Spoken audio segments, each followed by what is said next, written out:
Hello, Scott Golden, Golden Opportunities Coaching, and the @PO Perception Twitter. Like, subscribe, rate this video. Today we're going to talk about overcoming and dealing with addictions, the mind frame of it, and also how to deal with it in a mindful way.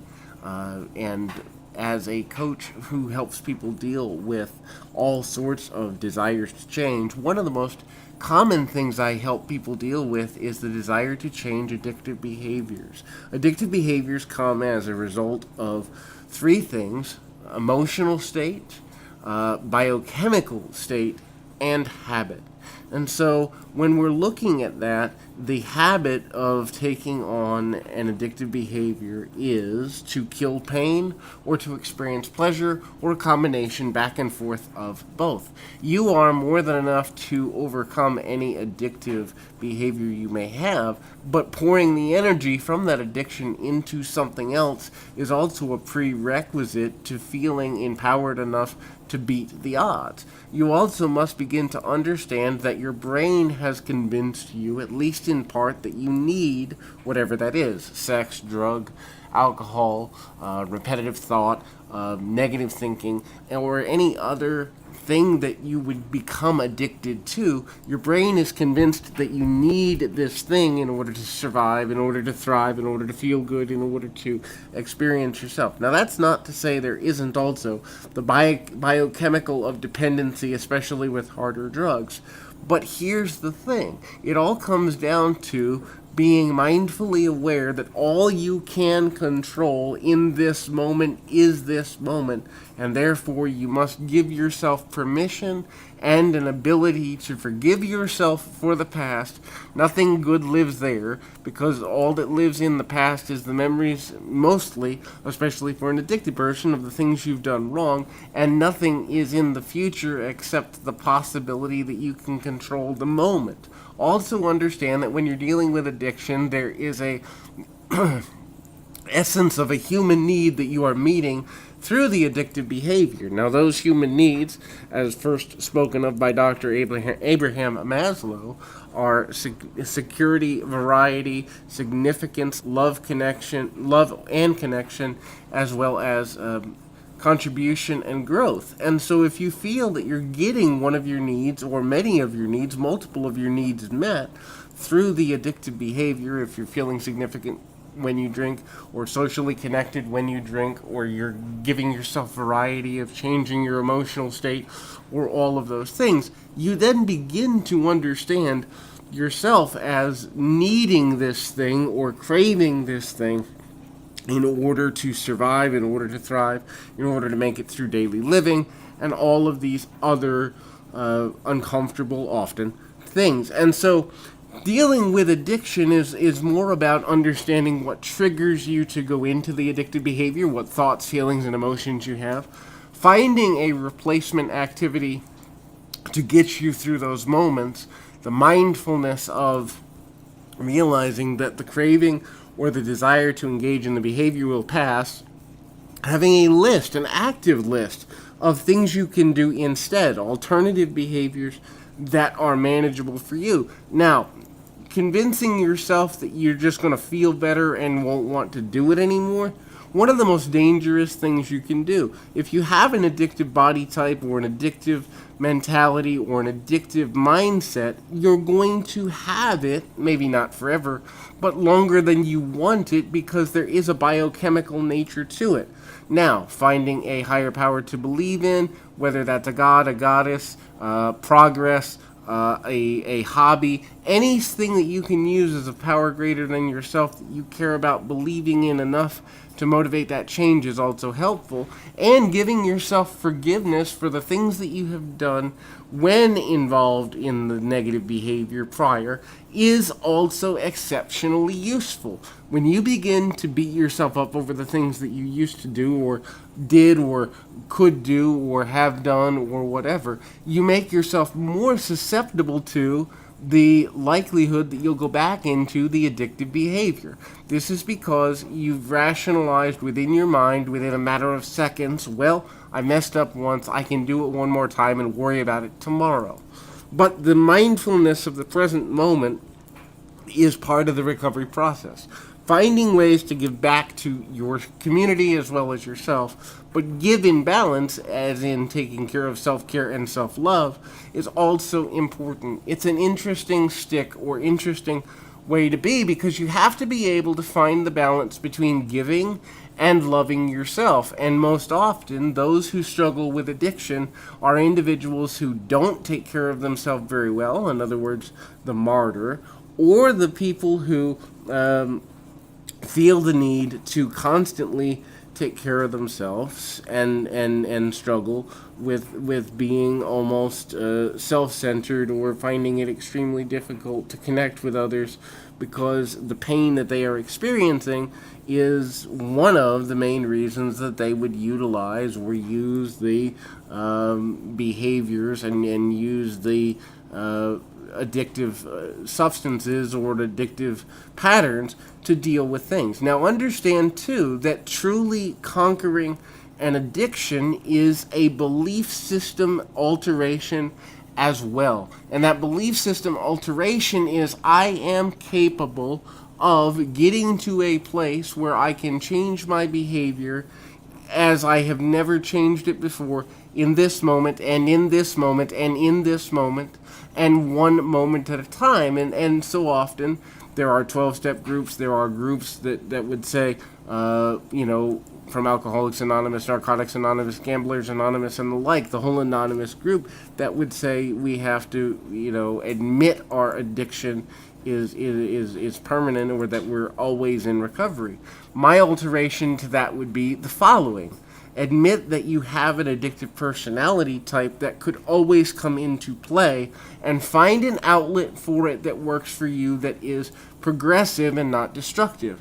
The challenge with identifying with being an addict in recovery, or being addicted for the rest of your life, is it constantly brings to mind the possibility that you are not enough, that you are in some way broken, that there is something wrong with you, your decision-making processes, the things that you would do, the things that you have done, and therefore you're more likely to go back into a place you don't want to be, which is the behavior you didn't want to engage in.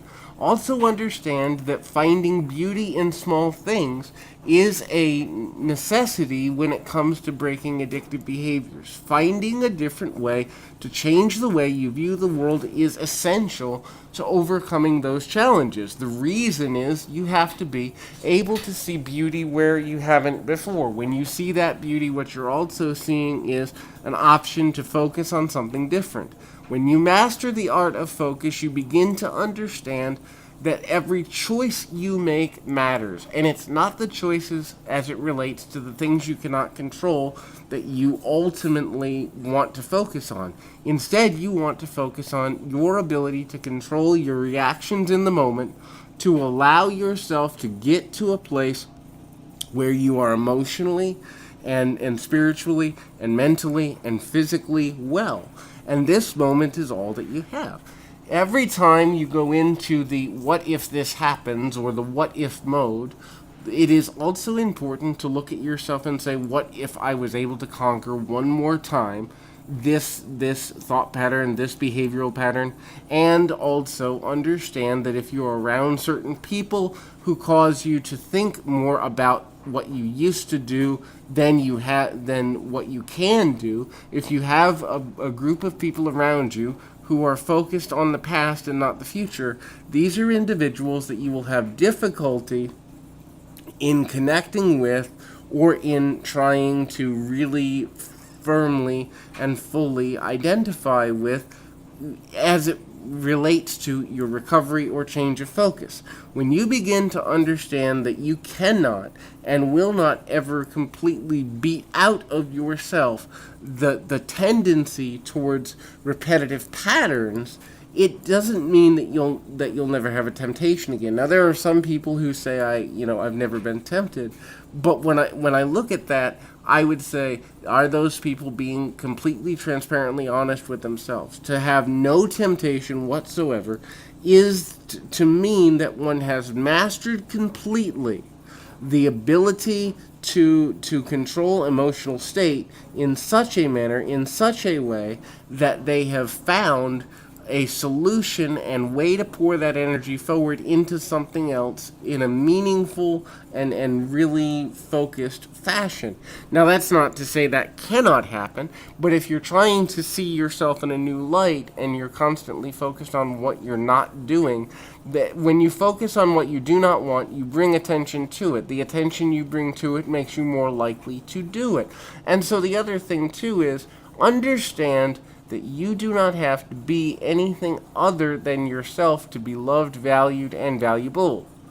You know, when you begin to understand your own value, when you begin to identify that value, when you begin to know that there is a part of you that is and I won't even call it a weakness, it is a ability to see temptation points or points of discomfort or points of momentary weakness. Now, that doesn't mean you're weak, just there's a blind spot.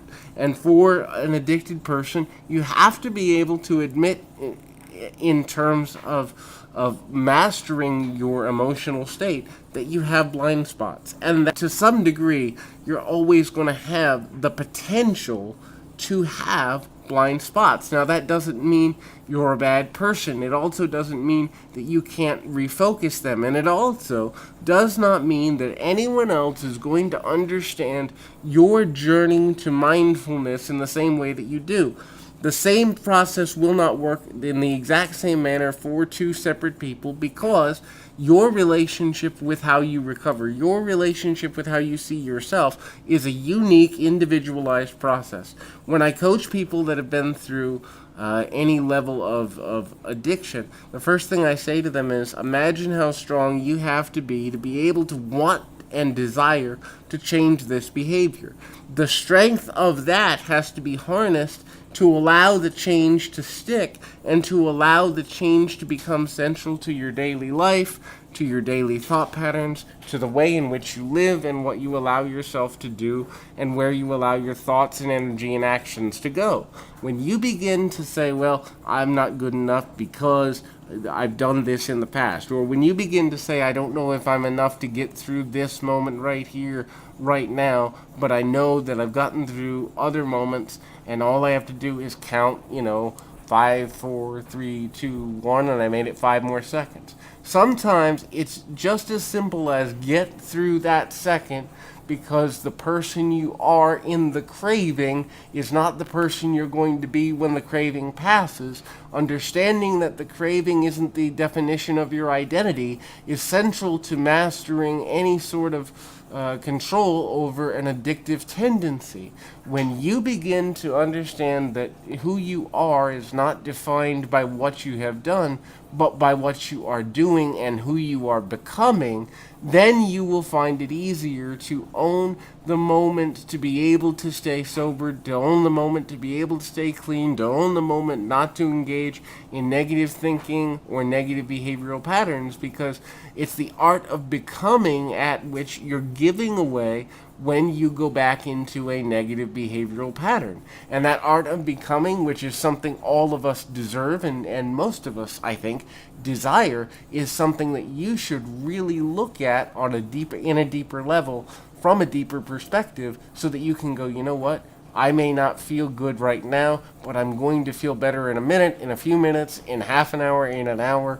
I'll feel better tomorrow. I don't want to give away today what I have fought for to remain in control of this long. And the other thing too is have an outlet of people that you can reach out to. Have a support network that you feel are going to identify with you, whether it's group meetings, which works for some people, whether it's a spiritual group, which works for other people, whether it's fellow creatives, if you're a creative minded person, who understand that often the tendency to a negative behavior is because one's growth or ability to contribute is feeling stunted, and realigning with other contributors can be helpful. No matter what it is, you've just got to see yourself differently and realize, to your success, all you should care about is the progress you are making towards your overall goal of being in control of your emotional state and thereby your actions. When you care more about progress than you do anything else, mastering any habit change and formulative habit change becomes manageable. And so once again, I remind you, this is Scott Golden, Golden Opportunities Coaching. Keep your feet on the ground, your mind in the moment. Like, subscribe, comment. Also, go to the About Me section of this YouTube page if you'd like to work with me one-on-one or a member of my team. And I remind you once again, keep your feet on the ground, your mind in the moment. Until next time, everybody.